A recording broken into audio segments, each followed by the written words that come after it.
Kodėl kava iš mėgstamo puodelio yra skanesnė? Kodėl spragėsiai kino teatre yra geresni negu iš parduotuvės? Mes mėgstam galvoti, kad vertiname objektyves produkto savybės – skonį, funkciją, kokybę ir taip toliau. Bet realybėje mes vartojam neizoliuotą produktą, mes vartojam situaciją kartu su juo. Visa tai brandinge yra vadinama ritualu.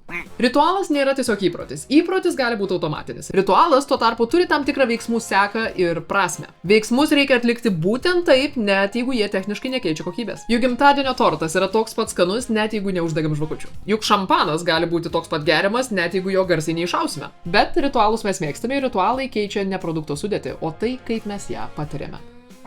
2013 metais buvo atlikti net 4 eksperimentai su šokoladu, limonadu ir morkomis. Šokolado eksperimente žmonėms buvo paliepta suvalgyti šokolado plytelę. Vieniems jį davė valgyti tiesiog, o kitiems davė labai aiškę seką, kaip tai daryti. Dar neišpakavus perlo šokoladą, valgyti iš pradžių vieną pusę, tada tik atvyniot kitą, tada kažką, suprantat. Objektyviai šokoladas nuo to niekiek nepasikeitė, kakavos nepadaugėjo, mišelinas neatsirado. Tačiau ritualą atlikę žmonės šokoladą vertino kaip skanesnį ir už jį buvo pasiruošę mokėti daugiau. Eksperimentuose su kitais produktais paaiškėjo, kad tiesiog ten skėsčiojimas rankomis, nes kažkas tai pasakė, didelio ritualo nesukuria. Ritualą sukuria konkreti pasikartojanti veiksmų seka ir prasmė joje. Svarbu tai, kad ritualą žmogus turi atlikti pats. Tai, kad kažkas kitas atliko ritualą ir tau davė produktą, pasirodo neveikia.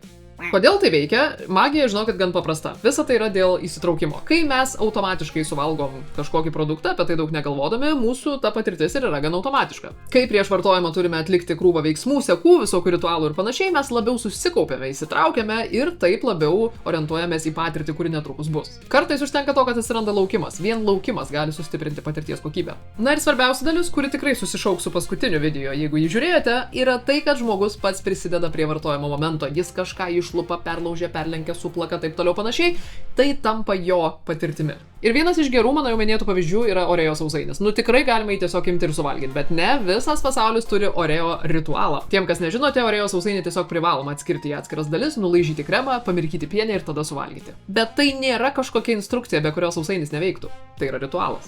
Lygiai tą patį padarė Guinnessas, turėdamas milžinišką silpnybę su tuo, kiek ilgai jis turi būti pilamas, jis iš to padarė ritualą, dėl kurio alus patapo vertingesnis. Dabar jo norisi laukti, tai tampa tarytum kažkokio ypatingo proceso dalimi. Dar vienas labai geras pavyzdys yra Kit Kat su savo perlaužimo ritualu, kuris irgi niekaip nepagerino Kit Kato skonio, bet tapo labai stipriu emociniu, situaciniu momentu. Žmonės perlaužinėja Kit Katą tam, kad galėtų pailsėti. Have a break. Ir tai yra nuostabus pavyzdys atvejo, kai produktas yra sukurtas ne tik tam, kad būtų suvartotas, o tam, kaip jis bus vartojamas.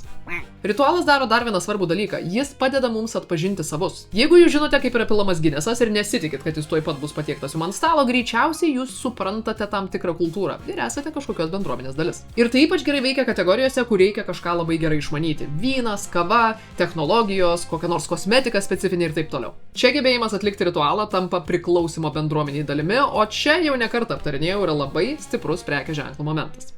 Aišku, negalima tiesiog prikabinti 7 veiksmų sekos prie bet kurio produkto ir tikėtis, kad tai bus ritualas. Ritualas turi būti pakankamai paprastas, kad žmogus galėtų jį kartoti. Jisai turi būti susijęs su produkto charakteriu, identitetu, prasme ir tuo pačiu sukurti kažkokį laukimo momentą, kuris sukurtų didesnę prasmę būsimai patirčiai. Jeigu ritualas tampa kliūtimi, galit pamiršti, kad pirkėjai prie jo prisiriš. Skirtumas tarp instrukcijos ir gero ritualo yra tai, kad instrukciją mes privalome atlikti, kad produktas iš viso būtų, o štai ritualas gali būti ir nebūti, produktas vis tiek bus toks pats kokybiškas, bet be ritualo mes nesijaučiam patyrę pilną jo patirtį. Todėl grąžinant viską į labai žemišką ir primityvią išvadą, produktas nėra tik tai, ką mes nusiperkam pakuotėje. Prekių ženklai, kurie tai žino, ilgainiui nustoja klausti, kaip padaryti produktą geresniu. Jie ima klausti, kaip padaryti jo patirtį geresnę.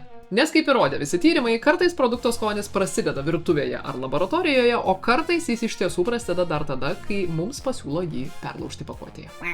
Aš esu Agnė Juškėnaitė, Stageit vadovė ir strategė, šiandien iš manęs tiek. Ir jeigu jums taip pat įdomu, kodėl žmonės jaučia tai, ką jaučia ir galvoja tai, ką galvoja, ypač kai kalbame apie prekių ženklus ir verslą. Rasite mane čia kiekvieną savaitę, prenumeruokite ir žiūrėkite toliau.